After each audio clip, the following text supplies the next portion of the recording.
আল্লাহু আকবার, আল্লাহু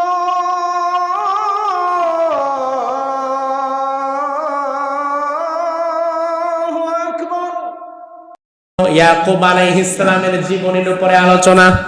ইয়াকুব আলাইহিস সালাম ছিলেন ইসহাক আলাইহিস সালামের সন্তান। কোন নবীর সন্তান? আর ইসহাক আবার কোন নবীর সন্তান? তাইলে সেই দৃষ্টিকোণ থেকে ইয়াকুব আলাইহিস সালাম ইব্রাহিম নবীর কি নাতি। ইয়াকুব আলাইহিস সালামের জীবনীতে পাওয়া যায় ইয়াকুব আলাইহিস সালাম ছিলেন ইসহাক আলাইহিস সালামের ছোট পুত্র। ইসহাক আলাইহিস সালামের সন্তান ছিল দুইজনই ছেলে। বড় ছেলের নাম ছিল ঈস। কি নাম? ঈসা নয়, ঈস। আর ছোট সন্তানের নাম ছিল ইয়াকুব। স্বাভাবিকভাবে বাবা ইসহাক আলাইহিস সালাম বড় সন্তান ঈসকে ভালোবাসতেন বেশি, আর মা রুফাকা তিনি বেশি ভালোবাসতেন ছোট সন্তান ইয়াকুবকে। এটা স্বাভাবিক পরিবারে দেখবেন ভাই বোন যদি দুই একজন দুই চারজন হয়, তাইলে মা বাবা সবাই এক সন্তানকে বেশি ভালোবাসে না। মা যদি ছোটটারে বেশি ভালোবাসে, তাইলে বাবা বড়টারে বেশি ভালোবাসে। এক এক সন্তান এক এক ভাবে মা বাবার কাছে প্রিয় হয়। এটা যদি না হতো, তাহলে যে সন্তানকে কেউ ভালোবাসে না সে মানসিকভাবে অত্যাচারিত হতো। ইয়াকুব আলাইহিস সালাম ছোট, তাকে বেশি ভালোবাসে মা, আর ঈস বড়, তাকে বেশি ভালোবাসে বাবা।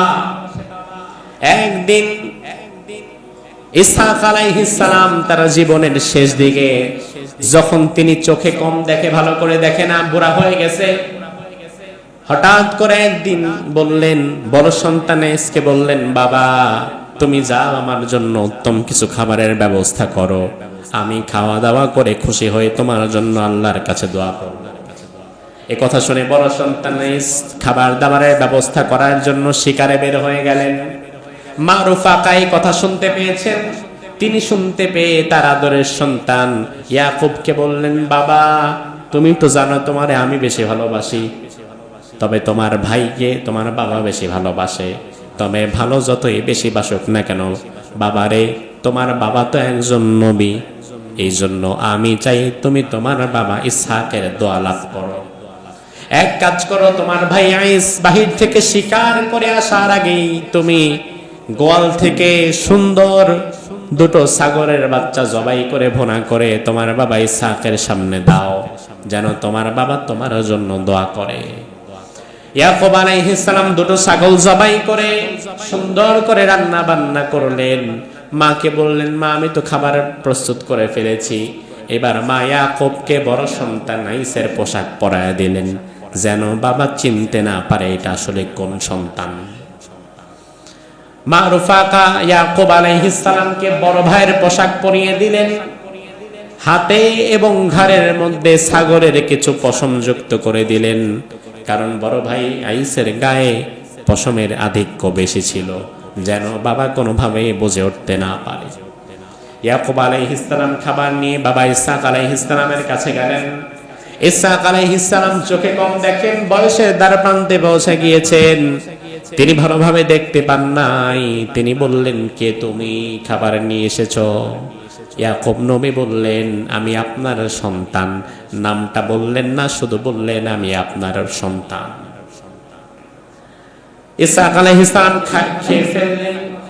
খাবার গ্রহণের পরে এবার আল্লাহর কাছে দোয়া করে বলে, আল্লাহ আমার যে সন্তান আমার জন্য এই খাবার প্রস্তুত করে নিয়ে এসেছে, তুমি তার বংশধরদের মধ্যে বরকত দাও, এই জমিনের অধিকারী তুমি আল্লাহ তাআলা তাদেরকে বানিয়ে দাও। বাস দোয়া তো পেয়ে গেছে। এদিক দিয়ে বড় ভাই ঈস খাবার প্রস্তুত করে এসে দেখে আমার আগে ডাইন ভাই মাইরা ফেলাইছে, আমার আগে আমার ছোট ভাই দেখি কামসারা ফেলাইছে। তিনি রেগে গেলেন, ভাইকে তিনি বললেন, এটা তুমি কি করলা?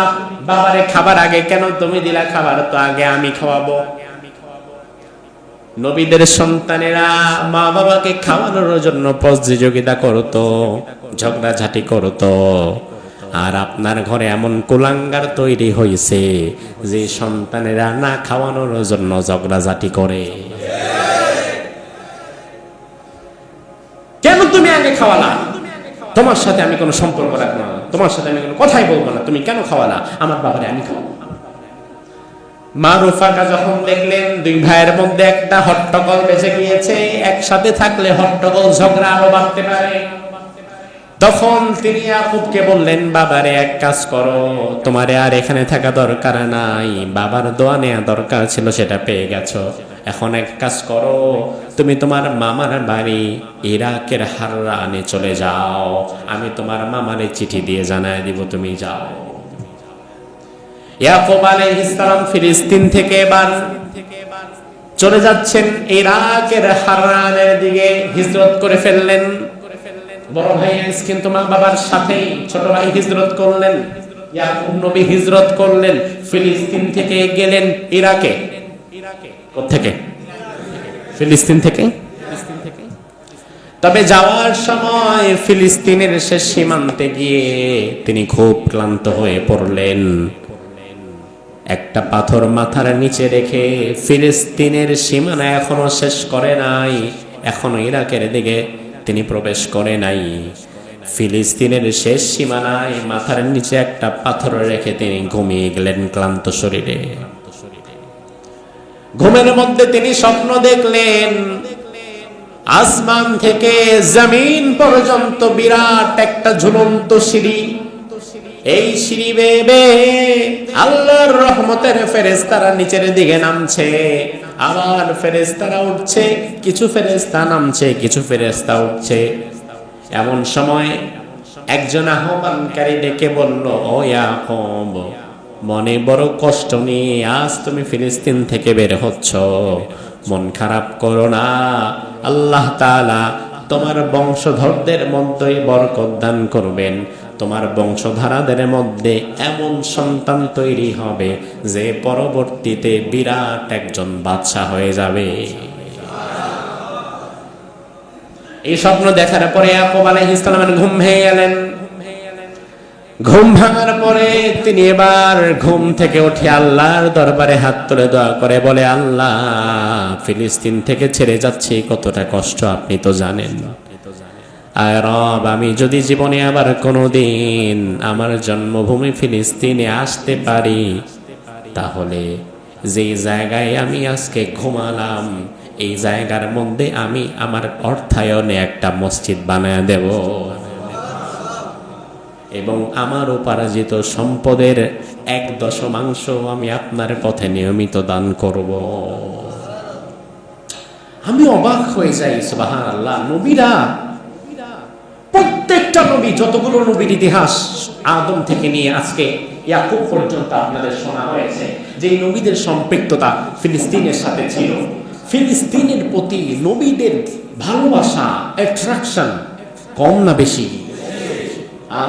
ফিলিস্তিন থেকে কেউ যেন আসতে চায় না, যাওয়া লাগলেও কাঁদতে কাঁদতে বিদায় হয়। কি এক মধু আল্লাহ তাআলা এই জায়গার মধ্যে রেখে দিয়েছে। কোন নবী সহজে এই জায়গা ছাড়তে চাইতেন না। আরে নবীরা যে জায়গা সহজে ছাড়তে চাইতেন না, সেই জায়গা আজকের মুসলমান ফিলিস্তিনিরা কিভাবে ছেড়ে দেবে? তো ইসহাক আলাইহিস সালাম তিনি ফিলিস্তিন থেকে ইরাকের হাররানে চলে গেলেন মামার বাড়িতে। মামার বাড়িতে গিয়ে তিনি তার মামাতো বোনকে বিবাহ করলেন। তার মামাতো 2 বোন ছিল, ওই 2 বোনকেই তিনি বিবাহ করলেন, রাইয়া এবং রাহিল। লাইয়া এবং রাহিল, এই 2 বোনকেই তিনি বিবাহ করলেন। তৎকালীন শরিয়াতে আপন 2 বোনকে বিবাহ করা জায়েজ ছিল। পরবর্তীতে তাওরাতের মাধ্যমে আল্লাহ তাআলা এই বিষয়টাকে নিষেধ করে দিয়েছেন। বর্তমানে কিন্তু আবার আপন 2 বোনকে বিবাহ করা যাবে না, এটা হারাম। একসাথে আপনি তাদেরকে বিবাহ করতে পারবেন না।